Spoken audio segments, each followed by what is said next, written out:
Olá, meus queridos amigos! Há quanto tempo não nos víamos na aula sobre o Oriente Médio? É isso mesmo, eu já estava com bastante saudade de vocês.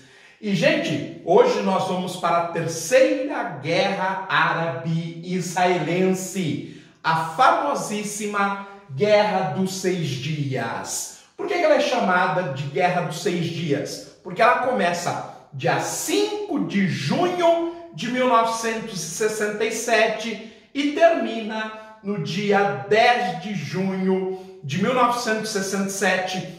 É uma das mais emblemáticas guerras da história, uma guerra rápida ao sabor de Israel e que impinge aos países do Oriente Médio uma de suas grandes derrotas. Bem, nós já sabemos o contexto. Em 1956, na Segunda Guerra Árabe-Israelense, chamada de Guerra do Sinai, nós vimos que os 3 mosqueteiros, Israel, França e Reino Unido, ganham no campo de batalha, mas no caso da França e do Reino Unido, eles são derrotados no campo diplomático.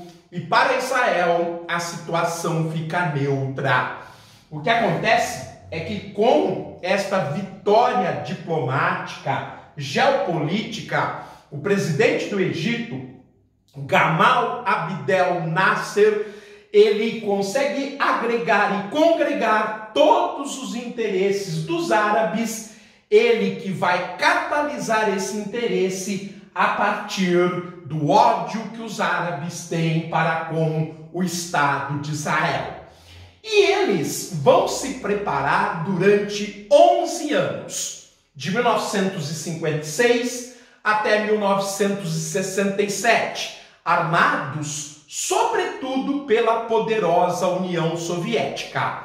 Logo, chega um momento em que eles começam a ter certeza que humilhariam, que derrotariam o Estado de Israel.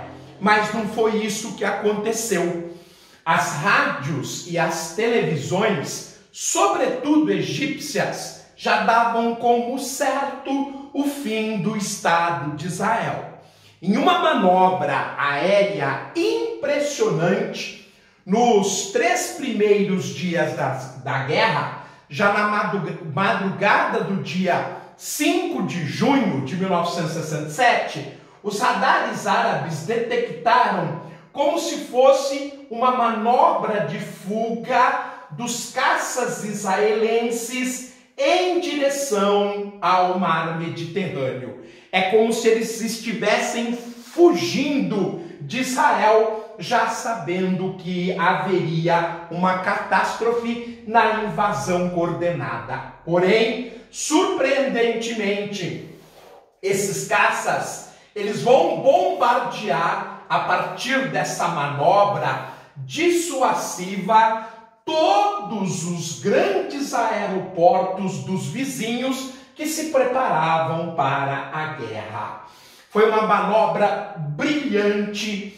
Simplesmente em 3 dias, todos os grandes e importantes aeroportos próximos a Israel, no Egito, na Jordânia, na Síria, estavam simplesmente inoperáveis. Israel vai abater 400 aviões de guerra e terá avariado apenas 26. Ou seja, uma estratégia brilhante. Nos 3 dias seguintes, as tropas por terra invadirão conjuntamente tanto o Egito quanto a Jordânia, a Síria e o sul do Líbano. Então, as tropas vão acabar por liquidar o restante da resistência. Em 3 dias, as tropas israelenses, elas vão desarticular a defesa do inimigo, destruindo todo o poder de reação. Se não fosse a Organização das Nações Unidas intervir no conflito, as tropas israelenses teriam tomado a capital do Egito, o Cairo, a capital da Jordânia, Amã, a capital da Síria, que é Damasco, e a capital do Líbano, que é Beirute. Então, no sexto dia, através de uma agilidade incrível dos corpos diplomáticos do mundo, Israel vai recuar no seu avanço em direção às capitais. Mas Israel, desta feita, havia perdido a paciência e resolve dar uma lição maior nos seus inimigos. Então Israel vai conquistar uma parte de cada um destes inimigos para mostrar que eles não estavam de brincadeira. O grande articulador da guerra dos 6 dias foi o Egito, mais uma vez através de Nasser. Então Israel conquistará uma parte maior do seu território, a faixa de Gaza, a península do Sinai e a margem oriental do canal de Suez. Então nós vamos escrever isso. É a faixa de Gaza, que desde 1964 estava abrigando os palestinos.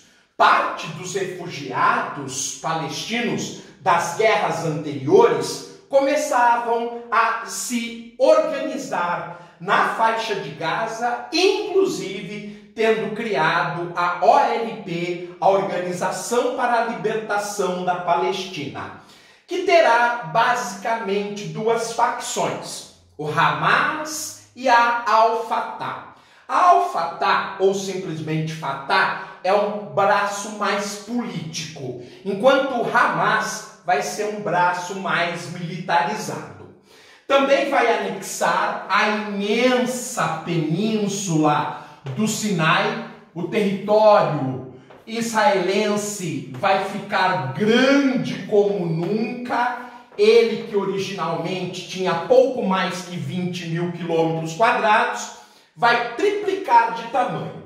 Além, é claro, do controle da margem oriental do canal de Suez, o que magoou demais, o que aborreceu demais o Gamal Abdel Nasser, já que ele havia lutado tanto para anexar essa região.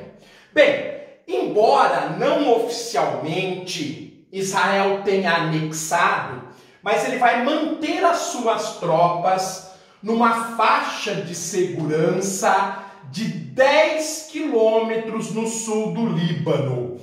Esta região, onde será organizado também uma resistência palestina chamada de Hezbollah, que em árabe quer dizer Partido de Deus, e que dá muito trabalho para Israel até hoje. Hoje ela é sobretudo armada e treinada pelo Irã, um dos grandes inimigos atuais de Israel. Bom, gente, então nós temos a chamada Zona de Segurança, um corredor de 10 quilômetros de extensão no sul do Líbano, para que os israelenses controlassem as manifestações contrárias, os ataques terroristas contrários a Israel. Israel também tomará as famosas colinas de Golã. Além de ser estratégico em termos de recursos hídricos, já que parte das águas do Rio Jordão nascem nas colinas de Golã, desta posição você consegue observar tranquilamente a capital Damasco e, em caso de guerra, é uma área estratégica muito importante. Até hoje, a Síria deseja veementemente essa região. Então, as colinas de Golã são anexadas também por Israel junto à Síria, o que aumentou a tensão que já era imensa entre os dois países. E talvez, gente, a conquista mais emblemática, mais simbólica dessa guerra, sem dúvida alguma, tenha sido a anexação da Cisjordânia. Por quê? A Cisjordânia, claro, pertencia à Jordânia, só que no seu interior nós tínhamos a mais importante cidade santa para os judeus. Na verdade, como nós vimos, ela é cidade sagrada para 4 denominações religiosas: o cristianismo ortodoxo, o cristianismo catolicismo romano, para o judaísmo e para o islamismo. A cidade antiga tem templos, tem locais sagrados para essas 4 denominações. Então, quando os judeus, quando os soldados da Força de Defesa de Israel tomaram a Jerusalém e a cidade antiga de Jerusalém, é claro que a emoção foi muito grande. Eles que haviam sido impedidos de entrar no bairro judeu da cidade antiga desde o ano 70. E eu estou falando de 1967. Então os judeus ficaram sem ver o seu bairro sagrado, histórico, onde está construído aquilo que resta do palácio de Salomão, que foi consagrado a Deus, o chamado Muro das Lamentações. Eles estavam afastados desta localidade desde o ano 70. Nós que estamos narrando um fato que acontece em 1967, portanto eles ficaram afastados do seu lugar mais sagrado até 1967, ou seja, por quase 1900 anos. Uma das fotos mais emblemáticas da Guerra dos 6 Dias é quando os líderes, generais, líderes de todas essas conquistas passam pela Porta dos Leões, que é uma das portas antigas de entrada do deserto para a cidade de Jerusalém, e avistam o Muro das Lamentações. Ali estavam figuras emblemáticas como Moshe Dayan e Yitzhak Rabin, líderes importantes do lado de Israel da Guerra dos 6 Dias. A partir da Guerra dos 6 Dias, os árabes começam a perceber que em guerra aberta seria muito difícil vencer Israel. E isto faz com que eles mudem a estratégia para tentar derrotar Israel, e o terrorismo ele vai crescer muito. E ele não será praticado mais somente no Oriente Médio. Agora o terrorismo palestino, o terrorismo árabe será praticado contra os judeus, contra os israelenses em vários locais do mundo, como aconteceu com o grupo palestino terrorista Setembro Negro ao atacar a delegação esportiva israelense na Olimpíada de Munique, no sul da Alemanha, em 1972.